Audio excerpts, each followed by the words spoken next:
Good morning student, future IAS academy way to success में आपका बहुत बहुत स्वागत है।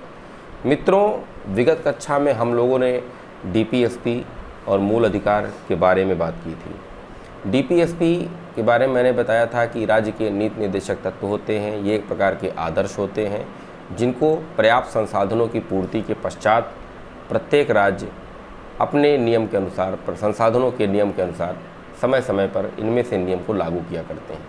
ये न्यायालय में वाद योग्य नहीं है और बल्कि मूल अधिकार न्यायालय में वाद योग्य है। मित्रों, आपको जब और डिटेल में आप जाएंगे तो आपको पता चलेगा कि डीपीएसपी और मूल अधिकार एक ही तत्व के दो पहलू हैं।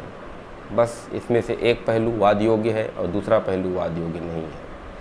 तो उस दिन जितना मैंने आप लोगों को पढ़ाया था उसके आगे आज हम लोग डिस्कस करेंगे और आप लोग नोट करते रहिए। प्रत्येक पॉइंट बहुत ज़्यादा महत्वपूर्ण है यूपीएससी और पीएससी एग्ज़ाम के लिए और वनडे एग्ज़ाम के लिए।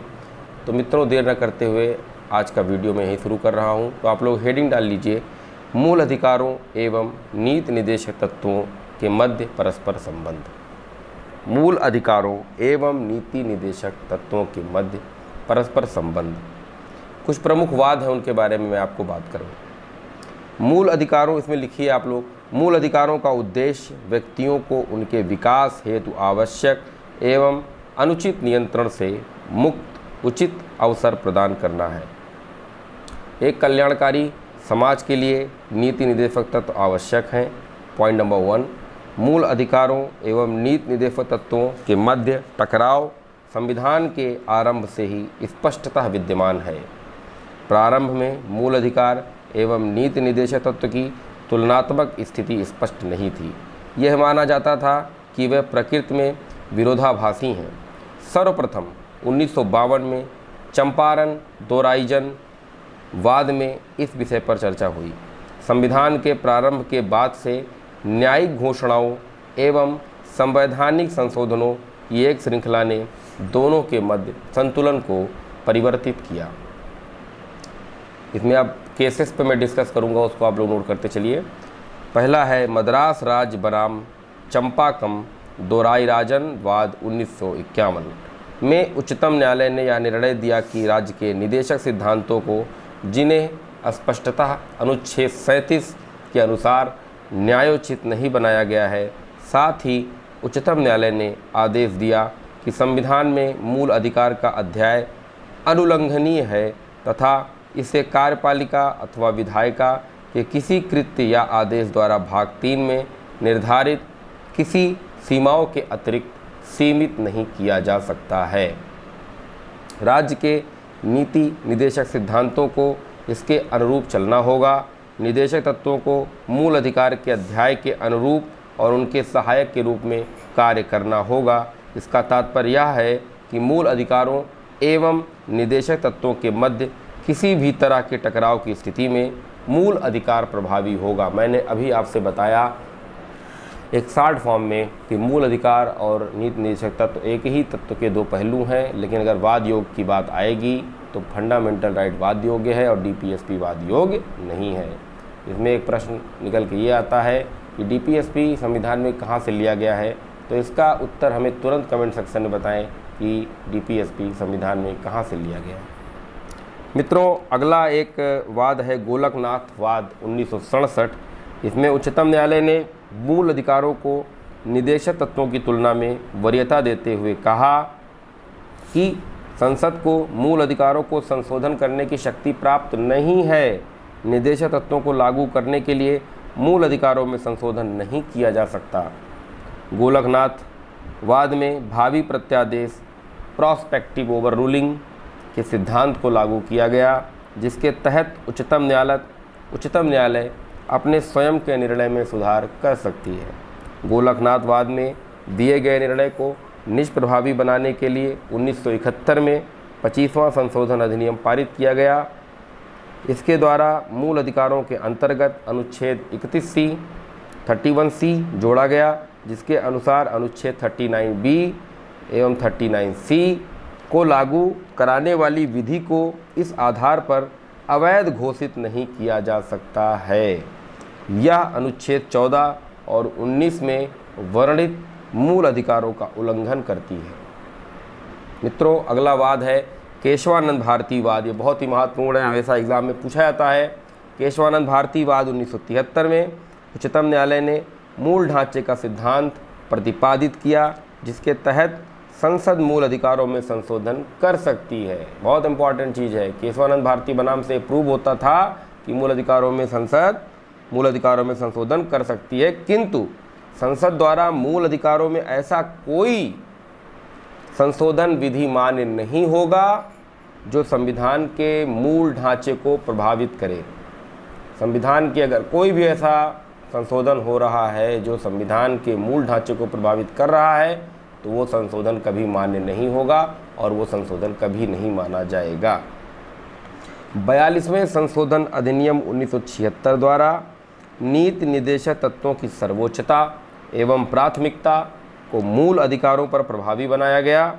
इसके तहत अनुच्छेद 31C और अधिक विस्तार करते हुए इसके दायरे में अनुच्छेद 39B एवं 39C के स्थान पर भाग 4 में वर्णित सभी निदेशक तत्वों को सम्मिलित कर लिया गया।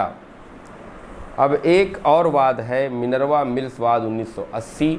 तो मैं ये चाहता हूँ कि आप लोग इस वाद में क्या निचोड़ निकलता है इसके बारे में मेरे व्हाट्सएप नंबर पर आप लोग लिख के बताएं। अगर आप लोग नहीं बता पा रहे हैं तो मिनर्वा मिल्स वाद को मैं कल की क्लास में डिस्कस करूँगा, लेकिन मैं ये चाहता हूँ कि आप लोग इसको कहीं से भी ढूंढें। अगर आप लोग जागरूक हैं तो ढूंढ के बताएं कि मिनर्वा मिल्स वाद कब आया और इसमें क्या निचोड़ निकला। मित्रों, महत्वपूर्ण प्रश्न ये बात ये है कि आप लोग की जागरूकता ही ये बताती है कि आप लोग कितने ज़्यादा सीरियस हैं। मेरा काम है आप लोगों को हर दिन आके मोटिवेट करना, क्लास पढ़ाना, क्लास में आए हुए इम्पोर्टेंट फैक्टों को डिस्कस करना। मैं कभी भी वन लाइनर नहीं पढ़ाता हूँ, क्योंकि कई अध्यापक ऐसे होते हैं जो वन लाइनर पढ़ा के बच्चों को अट्रैक्ट करने का प्रयास करते हैं और वो ये सोचते हैं कि वन लाइनर में अच्छा पढ़ाऊँगा तो बच्चे मेरी कोचिंग में आएंगे, लेकिन मेरा ऐसा कोई प्रयास नहीं है।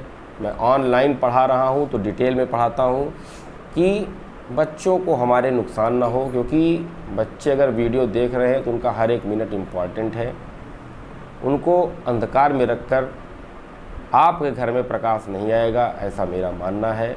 तो प्रयास यही रहता है कि ज़्यादा से ज़्यादा चीज़ों को मैं आपसे रूबरू कराऊं जो आपके एग्ज़ाम के दृष्टिकोण से बहुत ही ज़्यादा महत्वपूर्ण है। इसीलिए मैं जितना भी पढ़ाता हूं वो प्री कम टू मेंस लेके ही चलता हूं।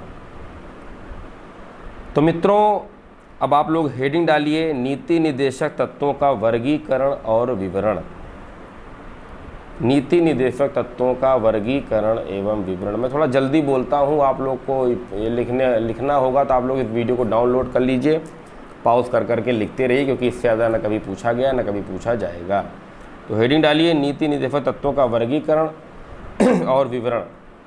हालांकि संविधान में इनका वर्गीकरण नहीं किया गया है, किंतु इनमें निहित विषय वस्तु के आधार पर पारंपरिक रूप से निर्देशक तत्वों को निम्नलिखित श्रेणियों में वर्गीकृत किया जा सकता है। अब एक खाका बना लीजिएगा, इधर लिखिए निहित विषय वस्तु एवं आधार और इधर लिखिए कुछ उदाहरण। तो पहले इसमें लिखिए निहित विषय वस्तु एवं आधार में हेडिंग डालिए समाजवादी। इसमें लिखिए ये सिद्धांत समाजवादी विचारधारा को प्रतिबिंबित करते हैं। ये लोकतांत्रिक समाजवादी राज्य के ढांचे को स्थापित करते हैं। इनका उद्देश्य सामाजिक एवं आर्थिक न्याय प्रदान करने के साथ ही कल्याणकारी राज्य की स्थापना करना मुख्य उद्देश्य है। अब उदाहरण में आप लोग इधर जो सेकंड खाके में लिखिए राज्य आय की असमानताओं को कम करने का प्रयास करेगा, अनुच्छेद 38(2)। काम की न्याय संगत, उसी में लिखिए काम की न्याय संगत और मानवोचित दशाओं तथा प्रसूति सहायता, अनुच्छेद 42। नंबर 3 उसी में लिखिए कर्मकारों के लिए निर्वाह मजदूरी, अनुच्छेद 43। अब आप लोग वापस निहित विषय वस्तु एवं आधार में आ जाइए, लिखिए गांधीवादी। ये सिद्धांत गांधीवादी विचारधारा पर आधारित हैं।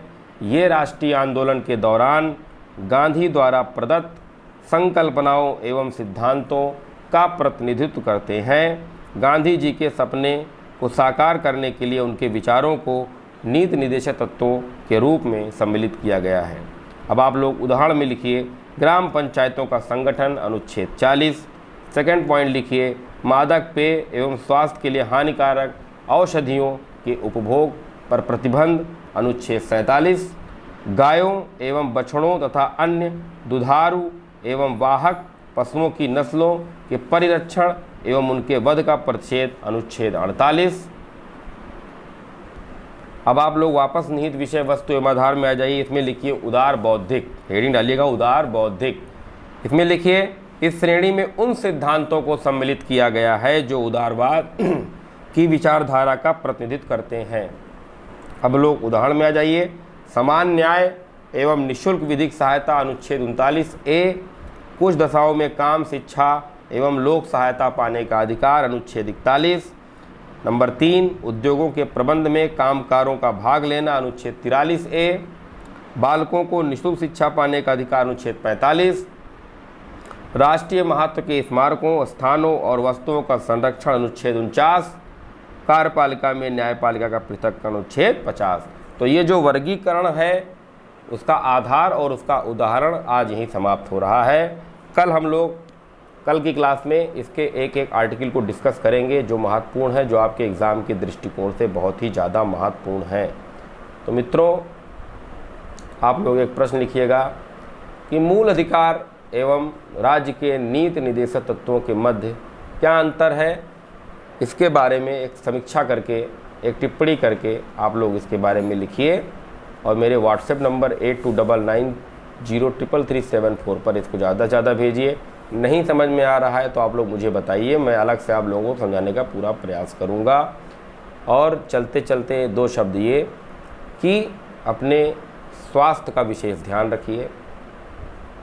मैं बार बार अपनी क्लास के आखिरी में आप लोगों को सजेस्ट करता रहता हूँ कि अपने स्वास्थ्य का विशेष ध्यान रखिए। बाहर ज़्यादा न जाइए, हाथों को सैनिटाइज करते रहिए। कोरोना काल में मुझे ऐसा लगता है कि प्रत्येक व्यक्ति को कोरोना होगा, तो इसलिए अपने आप को जितना ज़्यादा बचाएंगे उतना अच्छा आप पढ़ पाएंगे और अपने समय का सदुपयोग कर पाएंगे। इन्हीं शब्दों के साथ आपके उत्तम स्वास्थ्य की एक बार कामना करते हुए आज का ये वीडियो, आज का ये अंक यहीं समाप्त हो रहा है। जय हिंद, जय भारत।